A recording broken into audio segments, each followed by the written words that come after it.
Hey, how's it going? It's Moshi again. Today I just wanted to bring you a follow-up to the Wisped Blight strategy that I posted a couple days ago. I wanted to do a follow-up video to kind of break down the strategy and see if it's worth running in the long term. So I just finished up a set of 19 maps, and what I'm going to do is I'm going to run one of these with you guys and comment along the way, and then after that I'm going to break down the loot, see what kind of rewards you can expect from some of these maps. So I'm going to pick just an easy one. I have been running these with pack size 40 or greater, but I'll run it a little less just for this one.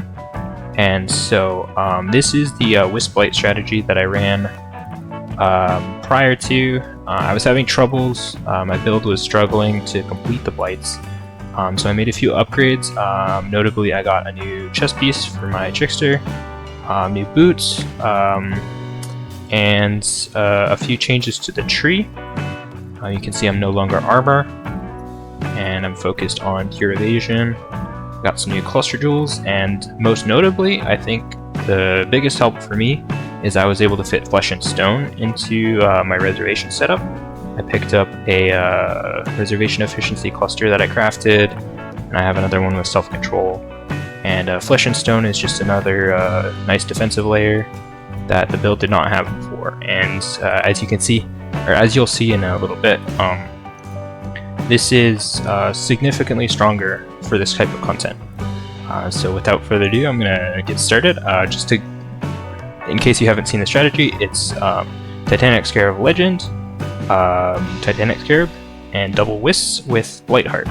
And the main focus is going to be on this Blight spawn, where Blight bosses spawn from one of the nodes, and it's going to be a lot of unique monsters getting buffed up with Wisps and the Titanic Scarabs. The other tech that I'm doing is I'm running port map with thorough exploration, and so this means I can full clear, and my port map also will have extra Wisps on it.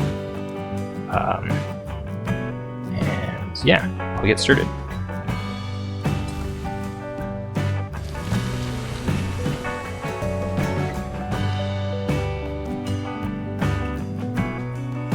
Alright, and so because I started recording, I got like literally, okay, this is, I got Wildwood and I got Busy. So this is great. In the last 19 maps, I hadn't seen a Wildwood, so I guess I was due for one. This is, I can't complain.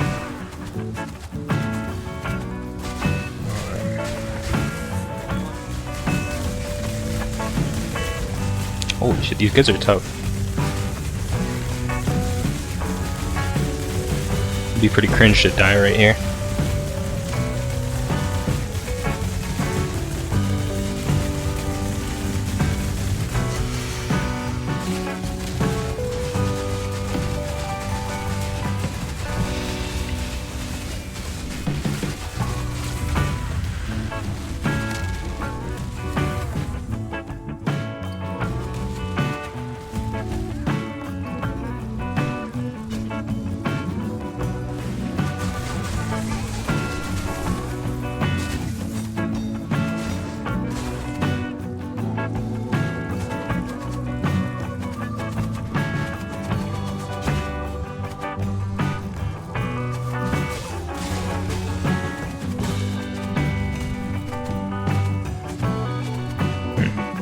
Juicing this trail. Wow, okay, there we go.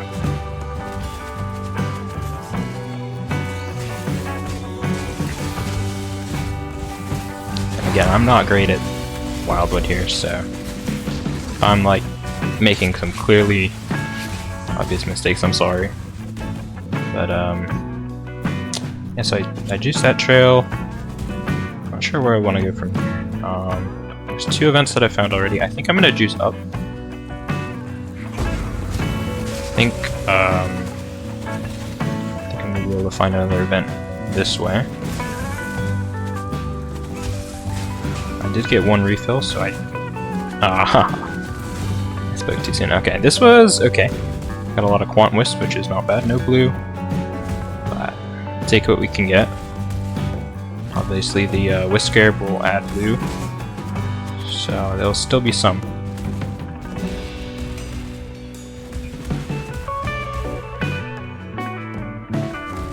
It's so fucking funny though. I start recording, immediately find Wildwood after running no recording, and run 19 of these things, don't see a single one. From what I can tell, the odds is about 8% for it to spawn, so it's about the same proc rate as Ruckus. If you ever run that, this strategy actually does involve or include Ruckus in there. I don't have any highlight clips from that. I don't think any of the Rogue Exiles that I procced dropped anything good, but maybe there's a clip of something in there. I'll see.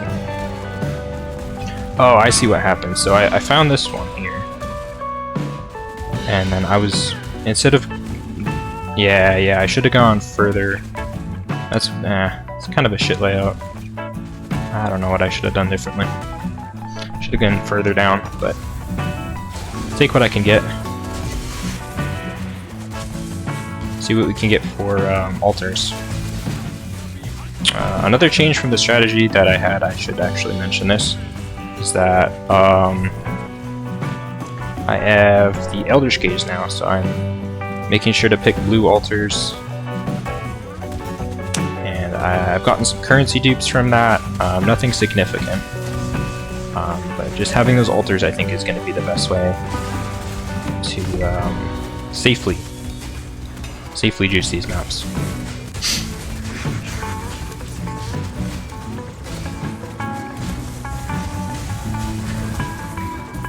Alright, so here's Cassia.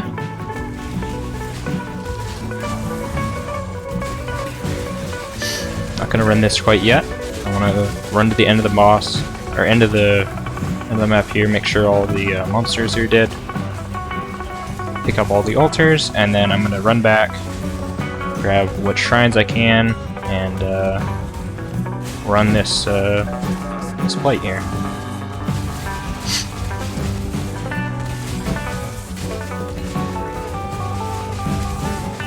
Yeah, so here we go. Here's an altar that I can run, so it's shot ground and reduced resistances. So with flasks up, I'll still have capped resist. If my flasks fall off for whatever reason, so like if the map boss has Siphon's flash charges, I might die. But that's a risk I'm gonna take.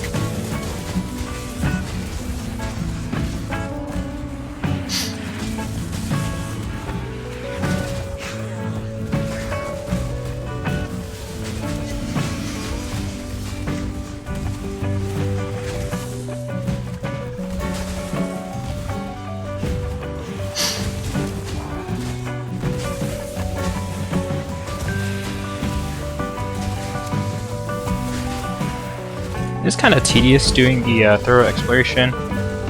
Once you get kind of the hang of it, it's not too bad. But just on this build especially, since it's melee, like very melee, it's a little bit annoying having to double back, make sure everything's dead, but it's probably for the best anyway. Rather be killing all the monsters in here. This just kind of incentivizes me to do it.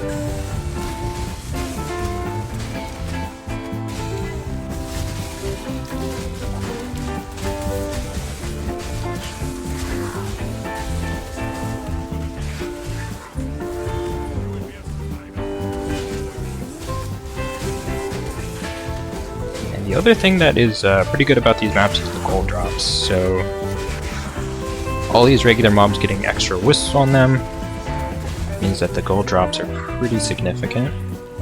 And this one also had a bismuth on it, so I'm seeing more than normal.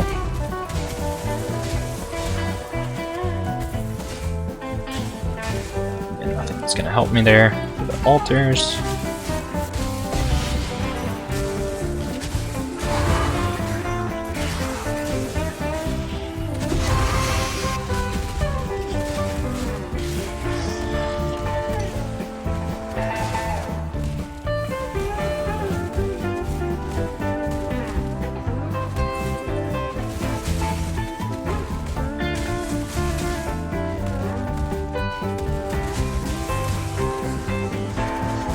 Alright.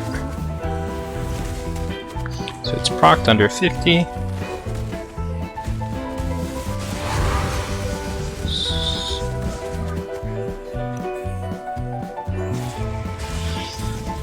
Only one type of wisp on this guy.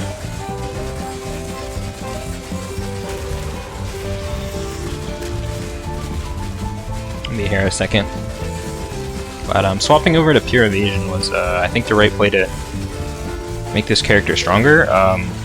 Before, I was pure armor, and I was getting damage reduction on the hits, but I was still taking all of the hits. Whereas evasion, you just completely avoid a lot of them.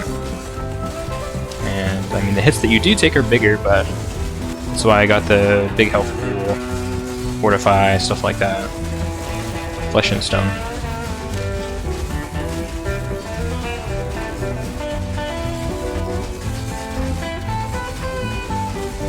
I believe he's got one more phase after this, and then let's see what he drops.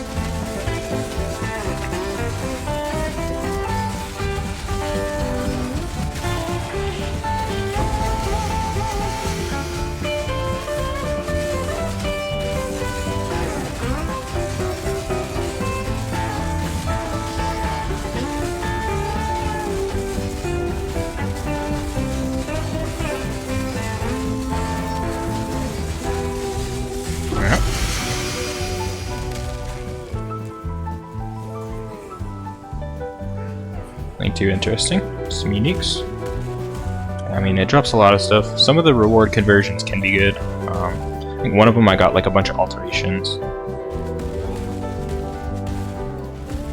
You can get like quality armor, things like that from all those modifiers. Lots of fractured items. Just lots of conversions that can happen.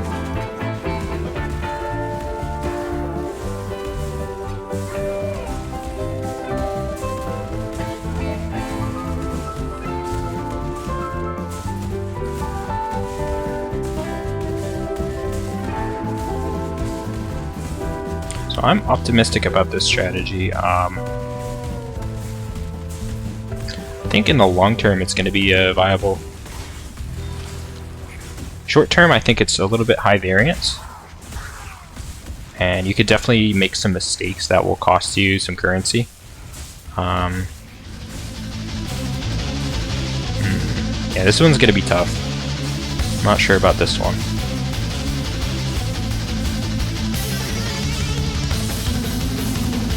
Yeah.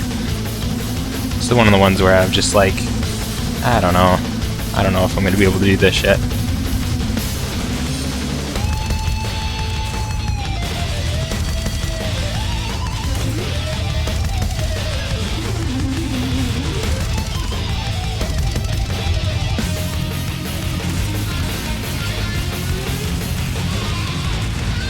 Yeah, having these multi-lane splits though means I have to jump around a bit more. Really sucks. But yeah, I think this one's okay.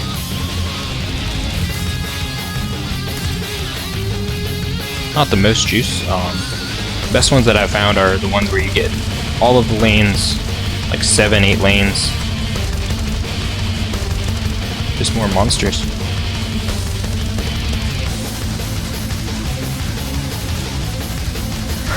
I got one that was 1 lane, and I got almost nothing from that one. When it's just a single lane like that, it only spawns the Blight bosses. There's no other magic rare white mobs.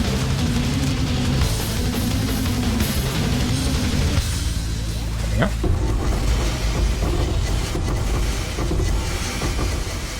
Nice, this one's fairly typical.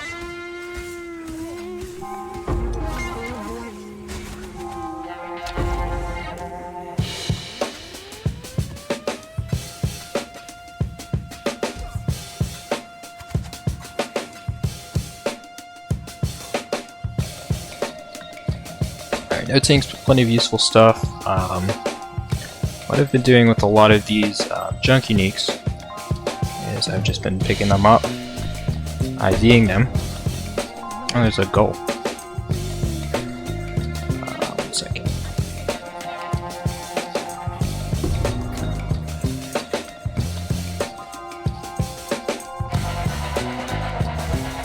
And this strat is pretty good for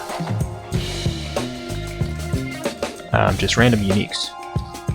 So if you're looking to have a lot of,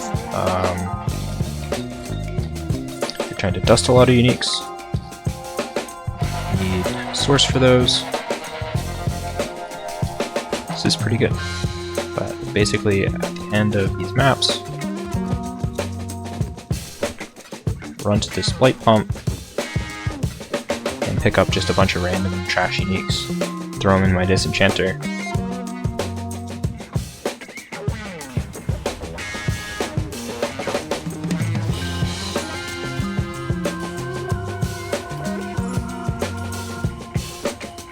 Holding alt doesn't crash, but pretty close.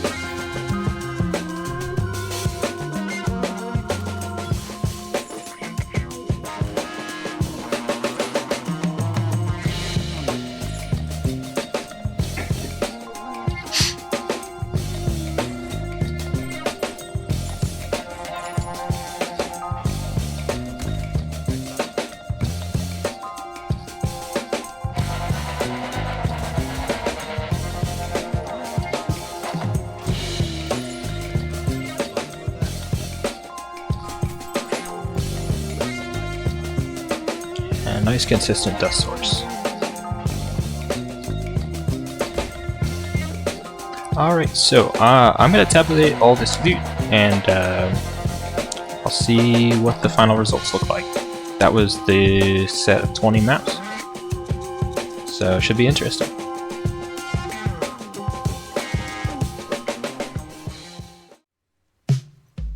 Alright, so I'm back and I've sorted through all the loot.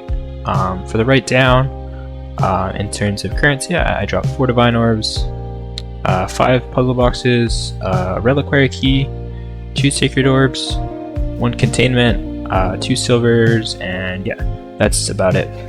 2 eldritch orb. No. For the high tier currency and scarabs, it was about 15 divines. With the 4 fortress maps that I dropped, that's about 3.5. The uniques I calculated, that was about 2.5 divines. These fractured items, it's a total of about 1 divine. These are a little bit harder to price. What I do with these is I'll go and if I find one that I like, I'll craft it up with like some cheap essences and list it for a little bit more than the fracture base would be worth. That's typically what I do with these. I did find something interesting. So this is a fractured spine bow with T1 fizz. It's high rolled on the top end, but unfortunately it's a eye level 85 spine bow. So the ideal one, you'd want eye level 86. So 86 can roll plus 2 arrows.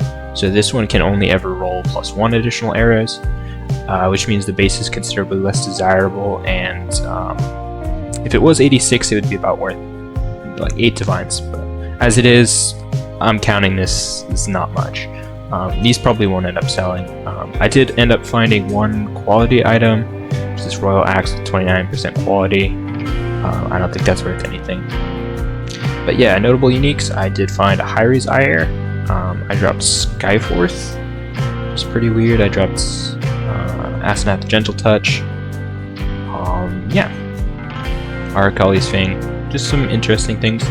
I dropped a lot more uniques, but these are the ones that I figured had some value on the trade site versus stuff that just was junk and would get vendored down. Overall, I think this is a pretty good strategy if your build can handle it. So my takeaway from last video was that I didn't like the strategy and that it was too difficult. But after making improvements, I think it's definitely viable, and I'm going to continue to farm this in the future. Yeah, I hope you liked the video, and don't forget to leave a comment, like, and subscribe for more of the same. Yeah, I don't really have anything to end you on, but 2 sacred herbs is pretty cool.